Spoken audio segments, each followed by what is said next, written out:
Let us now turn to the tweets that were sent by President Trump this morning, in which he told progressive Democratic congresswomen who originally came from countries whose governments are a complete and total catastrophe, the worst, most corrupt and inept anywhere in the world, etc., and are viciously telling the people of the United States, the greatest and most powerful nation on earth, how our government is to be run. Why don't they go back and help fix the totally broken and crime-infested places from which they came? And I think there's only one in particular he's pointing to. The fact that they went through refugee camps, came to the United States, clawed their way into an existence, and eventually were elected. Thank goodness. That is part of what America holds as a dream for people around the world, and the president should not diminish it.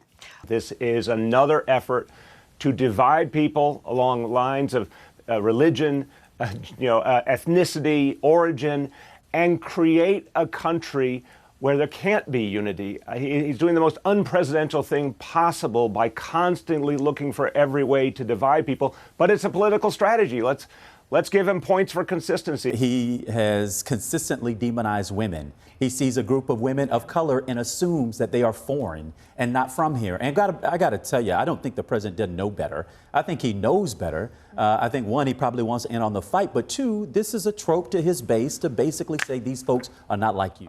It took them saying Nancy Pelosi was a racist for everyone to realize how dumb and vapid that argument really is. Now, they've been doing it to Republicans for the last 2 or 3, 5, 10, 15, 20 years. When they finally turned it on Pelosi, Maureen Dowd in the New York Times, and everyone, oh, whoa, this is not a great argument. Just because someone disagrees with you doesn't make them a racist. So guess what? Thank God for Nancy Pelosi. You gotta love AOC, you really do, because she's the only person in Chris Washington. Christie's gotta love it. You know, right, the only person in Washington who could bring Donald Trump and Nancy Pelosi together. I'm not saying it's real. It's the optics it creates, and what AOC and these folks who are complete political amateurs and show themselves every day to be political amateurs, what they're doing is creating unrest in their own caucus and creating more opportunities for a president who seizes on those opportunities.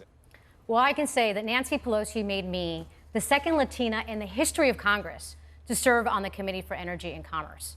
So in my experience as a woman of color and the only Latina elected in the entire country in 2016, she has helped me to get on the most powerful and exclusive committee.